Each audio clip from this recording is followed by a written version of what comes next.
1. Do you think of yourself as a creative person? If you do, why? If you don't, why not?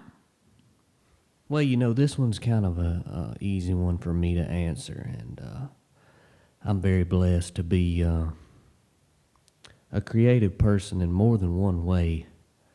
I enjoy writing music or stories or journal style, writings or whatever. I wish I was more of a creative person. I don't necessarily come up with as much lyrical content as I would like. And I think a lot of that's just simply because I put my efforts and time into so many different ventures when it comes to being creative. But it's one of the best things in my life is to focus on different things and try to get better as a creative person, because it's not easy. It's not easy to sit down and come up with a piece of music, whether it be instrumental music or a song that not only requires composing, but also coming up with lyrics that fit that composition. And like I said, that's just not something I do a lot of anymore. But yeah, I do consider myself a creative person, and some of the things that I do, I'm better at than others. Like music is probably about 60 or 70% natural for me, and the rest of that is a lot of time and effort and research as far as coming up with different ways to play songs, even songs that I've known for many, many years now. Doing this podcast over the last 5 years has been some kind of a creative evolution for me. It hasn't been flawless, as many of y'all might have noticed that have listened over the last 5 years. Sometimes it's just been a fun pastime to hit the record button and share my thoughts and ideas on certain things that have been going on in my world. That's really all that it's ever been about. And through the evolution of the podcast, I think I have handcuffed myself at times as far as sticking to a subject matter. But as of late, I think I've finally found the balance that I needed, not necessarily having a deadline, because I did that to myself through some of the episodes of this podcast.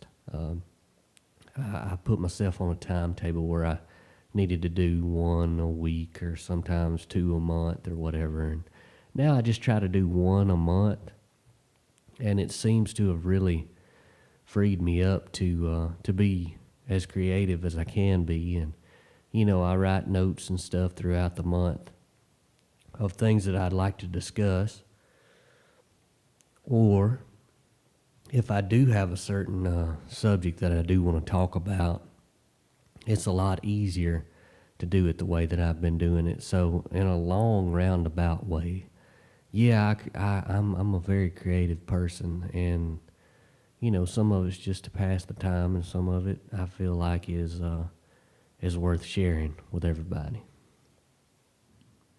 2. Do you feel that your maturation as a person has been related in any close way to the maturation of your creative abilities and commitments? Do you grow through your work? Yeah, I do feel a lot of growth in my work, especially as a musician. I have at times rushed the finished product of any kind of music that I've recorded over the years, thinking that just being so excited to be creating some kind of music that I wanted to share it almost immediately. I've been able to be a little bit, I guess you'd say, more mature / patient as far as not rushing the final product that I put out, whether it be released through YouTube or whatever. Yeah, I'm very comfortable in my own skin as far as a creator when it comes to music. Podcast, I'm still, even after 5 years, I'm still, you know, experimenting, and I guess I'm doing that with music as well. Anything that I'm creating, and the newest venture that I've been going down is trying to write some short stories. Just so far in 2020, I've been reading a lot of Truman Capote, famous writer out of New Orleans, and I'm fascinated with his style, and I'm fascinated with the fact that he doesn't have to have a 300 or 400 page book to tell his stories. I really like his writing style, and I'm trying to do some of that myself, and it's going to be a slow process. It'll be something that I do share tidbits of it on this podcast, and but yeah, back to the original question. I've definitely felt a growth as a creative person. 3. What about the act of creation itself? Can you recall some piece of work that meant a lot to you? Try to describe it in detail. Oh man, there are so many. There are so many creative works that I've done. You know, over I would say I've been really a creative musician before I really understood what I was doing. I've been playing for pretty close to 25 years now, and I would say within a couple of years of playing guitar, I was writing songs that were ahead of my musical abilities. And when I say that, due to my lack of understanding of musical theory and musical structure, I was able to experiment even more than in some regards I do now. And I think that was just because I was stumbling into to things that turned out to be decent in my early musical career. One work that I could think of, you know, and this was early on. 2002, I recorded an album in a studio down the road here, Bates Brothers Recording in Hueytown. Those guys are still open today and doing good work. But I put a lot of time and money into recording a studio album of my most solid country songs. And from that time, and if you think about it, I was probably 5 or 6 years into my musical career, if you will, or my musical ventures.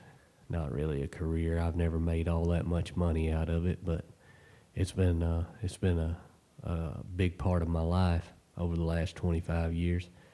But anyway, I was about 6 years in, and I'd written a bunch of songs, and I probably wrote the majority of the songs that I've written in my lifetime within the first 5 or 6 years of writing. And I remember working with the studio musicians and the feeling of the accomplishment of putting all those songs together and mixing them the right way, and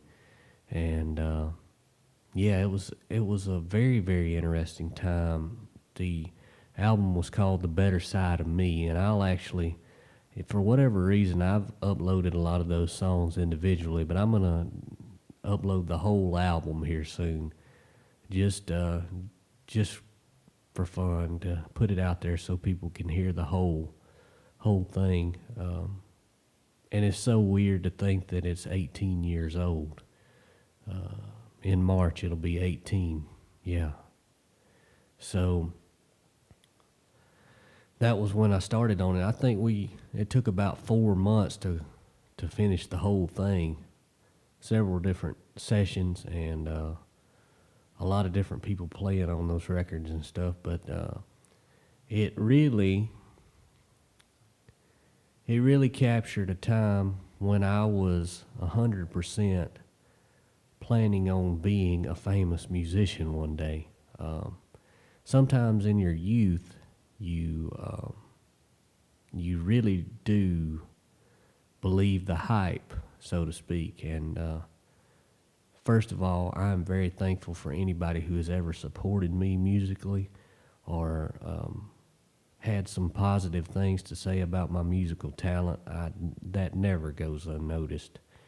But as I've gotten older now, the thing that I understand looking back in retrospect is that it's a big, big ocean out there, and there are a lot of fish swimming around trying to achieve some kind of success status in the music business.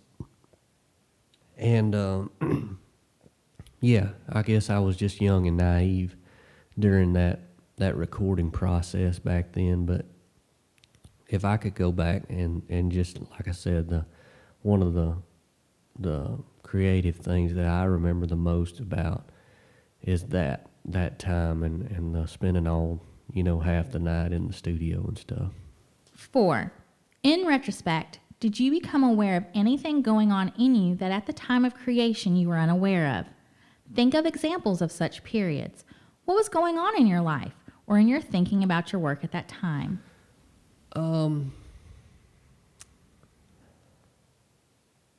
Sometimes, well, most of the time, I'm a kind of an introverted person, and I think the podcast and the creation of the podcast, even back before the podcast when I was doing my YouTube stuff on the Hillbilly Luchador channel way back in the day, and talking about wrestling or other things that were on my mind, I think that was a way for me to share my thoughts and ideas, of course, and it was also because it was just a way to speak to somebody. A one-sided conversation, if you will. Sometimes when you're an introverted person like myself, creating things is a way to have an outlet, and that outlet has been incredibly beneficial in my life. And I can't really think of any examples of any other period other than the whole period of the podcast. The last 5 years has been just really extremely creative. Even the mixing of some of the weird instrumentals and intros and outros and little tidbits that may go unnoticed to the listener. Some of that stuff takes a whole 4 or 5 hours sitting at the computer to get it all together. I think that without a doubt, without question, as Tony Schiavone likes to say, podcasting is a lot of work, and I don't think that anybody that isn't super creative can stick with it. And I've been lucky to hang in there with it. I've come close to shutting it down a few times just out of frustration, lack of creativity, or just plain laziness. But yeah, it's been a good journey. 5. Are there ebbs and flows in your creativity? Are you suddenly full of ideas or suddenly without an idea at all? What might cause a sudden spurt of creativity or a long period of drought? What in particular was going on in your life that you may have been unaware of at the time, but in retrospect was highly important in your creative effort? When do you consider the work finished? When your work is finished, do you feel finished with it? How do you feel at the end? Are you most productive when you're feeling happy? Do you suffer if you're not? I definitely have spurts of creativity, when whether it be a great act of joy, such as coming back from a vacation, or back in my most productive songwriting stage of my life, a lot of it was due to sadness and loneliness, which I'm very, very blessed to not experience too much of anymore. I think that without a doubt that there's always going to be ebbs and flows as far as creativity goes. Biggest cause of ebbs and flows for me is just being tired and not having the will to apply myself in the allotted time that I have of free time doing, podcast or writing or music or whatever. Just because simply being creative takes a lot of time, and you gotta strike when the iron's hot, and it's hard to do as a responsible adult who has bills to pay. I can see, where the really successful podcast people are the really successful musicians. That's what they do. They don't have a full-time job. I do have a full-time job and a home life, and I'm very happy with all of that, but I can see where you have to apply yourself 100%, just like with anything else in this world, to be really, really good at it. It takes so much time, and like I said, the ebbs and flows of creativity are real, and sometimes when you're busy, you just don't have the time to get to it. The sixth and final question you should ask yourself: is there something creative that you are putting off doing? Do you expect to get to it? What is it? Why must you delay? As far as being finished with a project, I think that any creative person hears things that when they quote unquote finish something, they could go back and edit, add to, remove. Like even now, if I go back and listen to a recording that I recorded 4 or 5 years ago, I hear things that I don't like, or I feel like, of course I just said could be added or subtracted. I think this is a little bit of being critical of one's own work, and I don't think that an artist, or most artists, I don't think I ever feel finished with just about anything I do. There are a few, exceptions to the rule. I'm sure if you write a good book or something that you spent years on or whatever, going back over and whatnot, that maybe you could feel satisfied with that as a writer. I don't know. Maybe they go back and think about things they could change too. But I definitely always look at my work and listen to my work in a critical way. Like one of the things that drives me crazy about the podcast is just the way that I speak sometimes, and I'm lucky that people like to listen to it, but for me, I can't sometimes. Just simply from being critical of, it's just one of those things that you get in your head sometimes. You think that maybe you shouldn't pause so much, or maybe you said too much throughout the show, which is something I've really, really, really tried to work on. But, I don't like buttums either. Yeah, it's incredibly difficult to know when you're finished with something or whether you're happy with it. Satisfied and happy might be two different things. I think that there have been a handful of shows over the years of recording this podcast that have got the stamp of happy on them.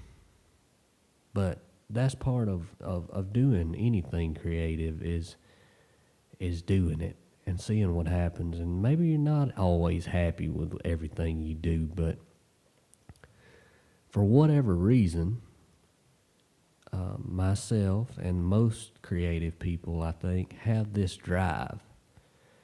And it's a drive to share, a drive to create, and a drive to make something that is going to stand the test of time. I think if anything, at the end of the day, no matter whether it's a song or whatever, that's what I want. I don't want to be creating a bunch of content that doesn't stand the test of time. The only thing that I can say that I've been putting off doing, well, there's a couple of things. As far as the podcast goes, I would like to do interviews on here or speak with other people more. And one of the problems that I run into being an introverted person is not knowing how to ask people to do the show, or feeling silly asking them to do the show, or not taking the time to actually set up, meetings with people and places to meet and stuff like that. I find that very, very difficult for me personally. And I'm not 100% why. I think it might just be because of my own awkwardness or whatever. That is one of the things that I would like to do that I've been putting off. Like I said, I have been working on writing more. I have been putting that off. And recording more music as far as album form, which the last album I did was with my cousin Chris, the Porter Boys, which was our tribute to our grandparents back in 2016. So that's 4 years now.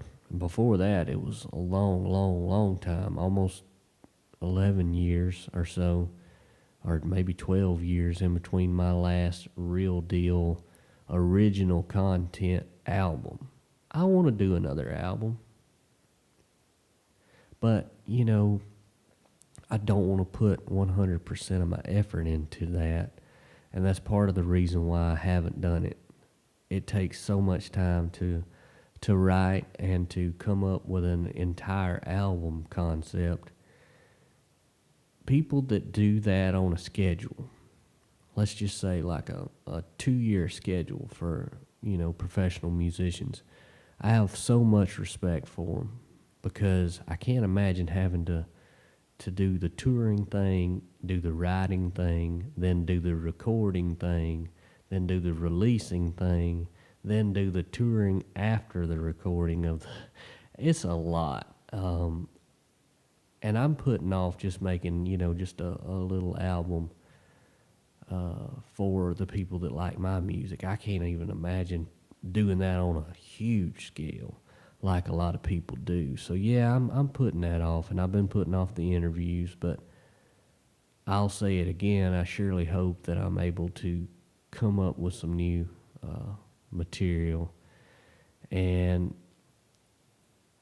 yeah, I think that procrastination is a real thing in my life, and it's definitely a part of my creative life.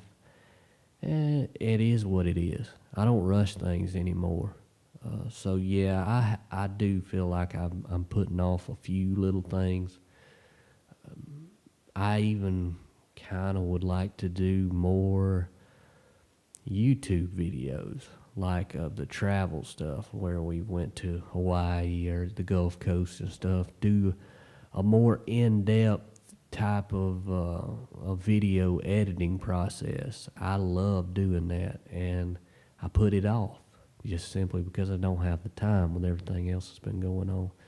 But yeah, if I could make some more time, and I hopefully will, to do those things that I enjoy doing.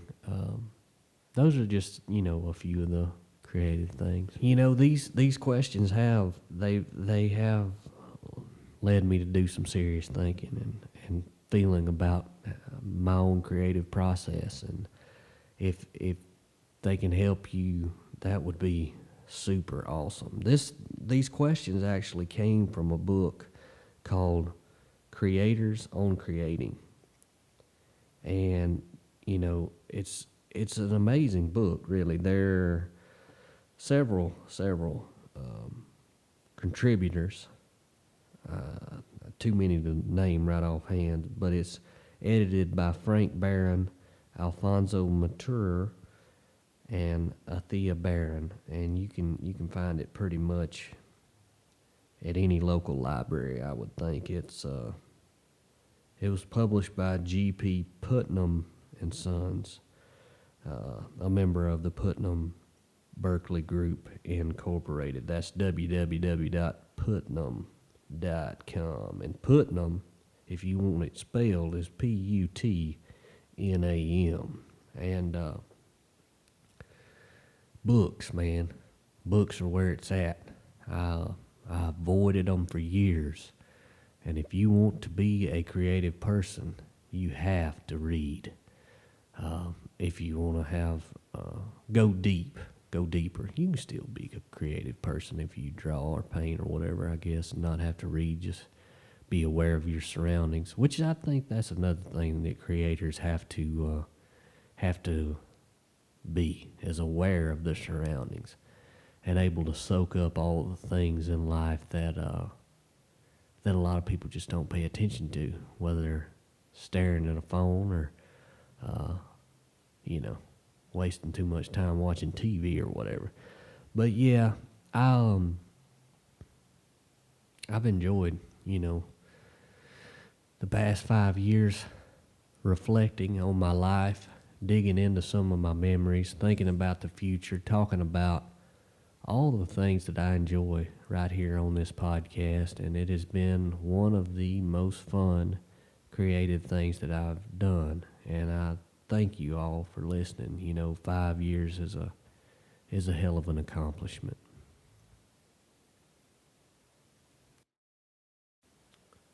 Very special thanks to my wife, Crystal, for dropping in from time to time and actually recording the questions part of this podcast with me. I really, really appreciate her love and support of all the weird little creative things that I do, whether it be podcasting or other things.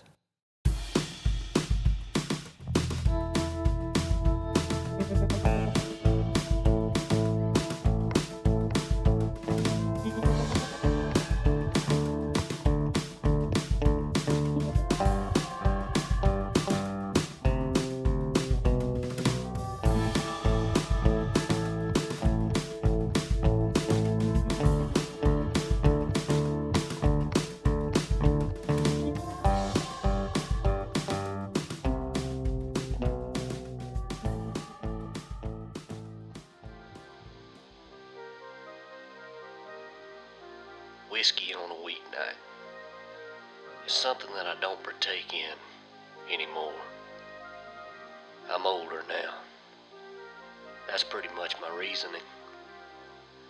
Well, then there's the fact that 4 a.m. comes around every weekday, and it's hard for me to get out of bed most days without the added strain of the after effects of alcohol. In my 20s, I was more likely to have a drink or 6 on a weeknight. The truth is, I'm happier and healthier now. As boring as it might sound, I'm content with being sober most of the time. Now, I still have a whiskey or some beers on the weekend, and I guess I'll always love alcohol. It's like an old friend. It was taboo whenever I was underage and growing up, but as an adult I've found it to be a great tool for relaxing my body and my mind. I think seeing several people, throughout my lifetime struggle with alcoholism has helped me not to overindulge.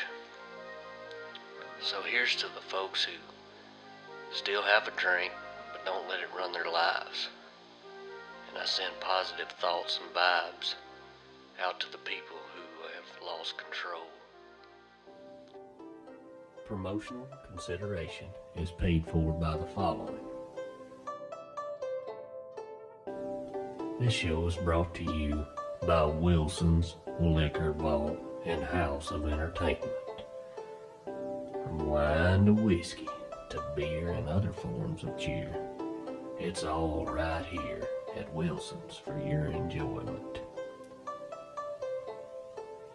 We're also brought to you by the Dick McWilliams Duct Tapes Company, the stickiest adhesive tape in the Northern Hemisphere. And by Pineapple Paula's Pudding Shop, specializing in various varieties of chocolate and vanilla pudding. We're also brought to you by Patch Mackenzie's world famous muffaletta bread.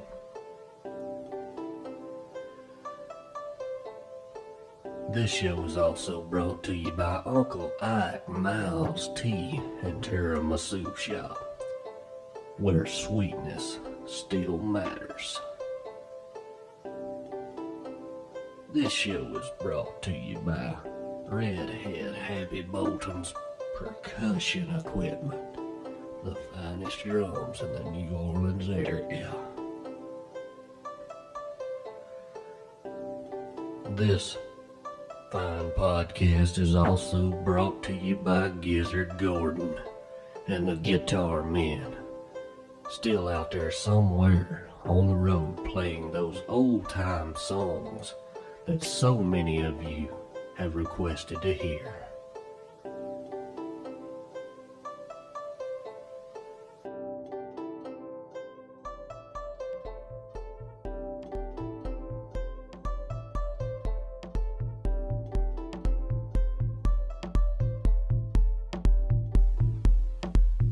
If you would like to find out more about this podcast or anything else that I do creatively, you can visit www.joshporter08.com.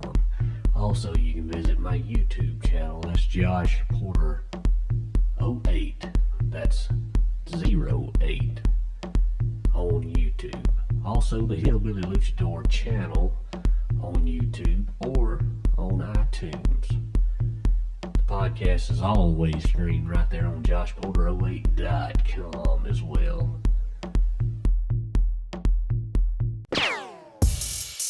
One of the aspects of modern society that you just can't get away from is the fact that every important milestone in your life, birth, marriages, death, is recorded on a computer.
devil cannot lead you astray without the use of plants. What kind of devil is it?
And be sure you're buckled in from the sound of what I've heard so far.